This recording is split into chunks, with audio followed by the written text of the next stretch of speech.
Hi guys, this is Clinton and welcome to Technique Matters, and today we're going to talk about the deadlifts. And what we specifically going to talk about is why do we, which is myself, Adam and JJ, implement tempo deadlifts for almost all of our clients. So the reason why we like to implement this exercise is because there are a couple of reasons. If your sumo deadlifts look like this, where you like to start your hips too low, and then there's a bit of a twerking pattern, that means that you have poor movement pattern and also your positioning is not ideal. So tempo deadlift is going to fix the problem. The next one is some of us don't like to pull the slack and we are too rushed at the start of the pull. So instead of composing ourselves and get the tension before we lift the weight off the floor, we like to be very aggressive, sort of like the grip and rip method. And then we like to throw our position off and then hence causing the performance of the lift.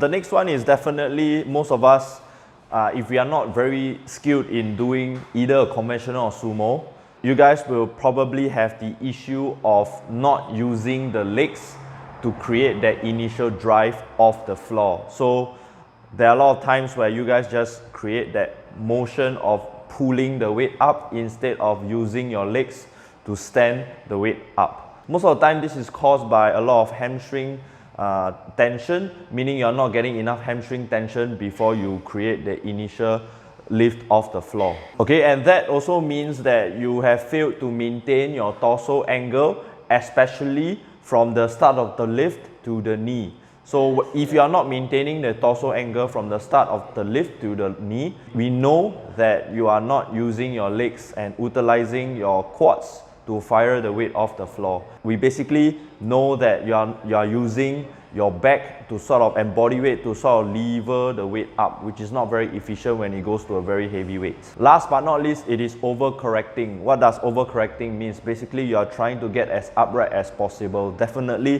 what we are referring to is more of the sumo deadlifts. Some of us assume that the more upright we are, the more efficient we can be, but that might not be the case. Ideally, based on the previous deadlift videos that we have posted, it is all about getting that more efficient position for your hip so that you can pull in a more definite way with higher weights. Alright, so all these problems that I've mentioned to you, if you guys have faced it, probably you guys need to do some tempo deadlifts. This is not just for sumo lifters. We are advising the conventional lifters to try this tempo deadlifts as well. And now I'm going to bring this to Adam so that Adam can show you how the tempo deadlift should be done and all the variations that we have come up with so that you can fix each of the problems that we have just listed down. So let's go. Hey guys, Adam here from Technique Matters. So first up, I'm going to go through the first movement. So the first movement I'm going to go through is the 303 tempo for both styles of deadlifts. So the 303 tempo is used for teaching the lifter the correct movement pattern and being patient off the floor whilst teaching them when to lock their knees and hips and then setting the right start position by finishing off the deadlift off the floor. So first up, I'm going to get JJ to demonstrate the movement. So JJ just set up in the conventional stance, and then from here just 3 seconds up, 3 seconds down. So through here is time his knees and hips just when the bar passes the knees, and then control the weight down, and then just soft touch on the ground and then back up. So you can see he can get his knees and hips timing right, and then from here, the reason why we want to lightly touch the ground is to pause there. When you go back down, just pause on the ground. Just light touch on the ground. When he finishes the lift, light touch on the ground, what this does, it gets the lifter into the correct position at the start of the deadlift. So you can relax now.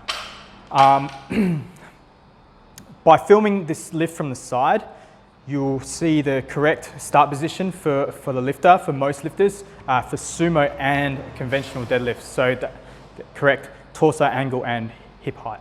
Now we're just going to go through the sumo demonstration. So JJ's going to demonstrate that for you. And it's very important to be patient off the floor and then time the knees and hips correctly. So once the bar passes the knees, you want to think of hips and knees at the same time. And then soft touch on the ground, and then hips, knees. So when you think hips first, your knees are automatically lock at the same time. And when you want to time that, it's just past the top of the knee and then back down. And then light touch and hold there. And then see, this is the optimal start position for JJ in the sumo deadlift. Light touch of the floor. This will be all the tension you can create. And then this is create the torso angle and hip height. Relax. He's almost dead now. But yeah, so this is a great exercise for beginner lifters, both conventional and sumo. It teaches them the correct hip and torso angle in the start position, teaches them to be patient off the floor, and then also teaches them when to time their hips and knees in the deadlift. Okay, the next exercise or the next movement we're going to go through is the 3 count to below knee. So what that is a controlled tempo to below knee, and then finishing the lift as you would normally. So this is a great movement to teach for most intermediate and novice lifters. The most common issue is just not being patient off the floor, not creating the optimal tension and not getting in the optimal position. And so when using this movement, you've got to use it with intention. You've got to be aware of where your start position is and when to lock out your hips and knees. So now JJ is going to demonstrate the 3 count to below knee. So JJ, just set all your tension, be patient off the floor, and once you get to below knee, just finish the lift as you normally would. So 3, 2, 1, lock out. Okay, cool. Down. And I want you to execute the lift when the bar hits here, just below knee. Okay, ready? 3, 2, 1, up. There we go. Down. So you can just see that it just teaches the lifter to just be more patient off the floor, be aware of their positioning, and then just executing the lift as normal. Now we're just going to demonstrate it in the sumo deadlift. So it's exact same cues, exact same reasons, and we'll show you now. So be patient off the floor, set all your tension, and 3, 2, 1, up. Good. Down. One more. Set your tension, position, 3, 2, 1, up. Good. Down. And there you go. 3 count to below knee. All right, the next movement is the eccentric only movement. So what that means is the controlled tempo from the lockout down. So you can use numbers between 3 to 6. This is depending on rep ranges that you want to use. So 3, you can do more rep ranges. 6, you can do less rep ranges. You can maybe try more rep ranges with 6, but that'd just be torturous. So for the example for this video, and to be kind to JJ, we're just going to do a 3-second only. But the reason behind this exercise is to teach the lifter to load their hamstrings and to teach them their optimal start position in the deadlift. So this is a great exercise to use hand in hand if you want to switch it up between the 303 tempo and the eccentric only tempo in training blocks. So JJ is just going to set up in the conventional position here. And then you're just going to deadlift it normally how you would. And then just hold at the top right here. And what I want you to think is soft knees and reverse the movement. Soft knees and bend over. 3, 2, 1. Load the hamstrings, touch and go off the ground, and then up. Cool.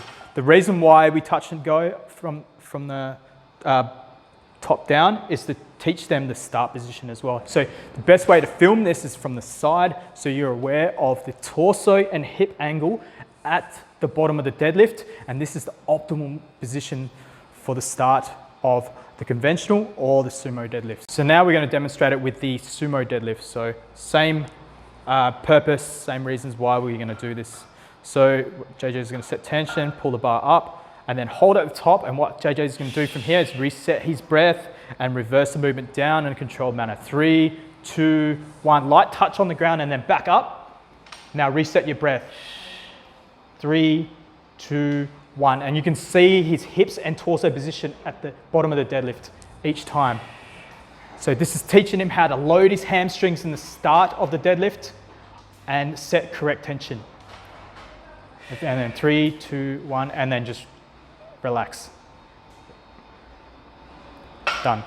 Good job. So a great movement for teaching the start position and loading your hamstrings in the sumo deadlift and conventional deadlift. So give it a go. All right, guys, so that's it for the tempo deadlift. So just be aware when you're implementing the amount of time under tension is to increase or decrease the reps. So the higher amount of time under tension, the lower reps you want to do, and vice versa. So the lower time under tension, more reps you want to do. Just keep the reps between 1 to 6 reps. So the tempo deadlifts are a great way to use in your warm-ups. I personally use them in my warm-ups, especially the 3 count to below knee. When I'm having trouble with finding my start position in the deadlift or finding the groove, I just implement the 3 count to below knee, and I find that really helps with my deadlift. So if you enjoyed this video, like, share to your friends or anyone in need, and make sure you subscribe. Cheers, bye.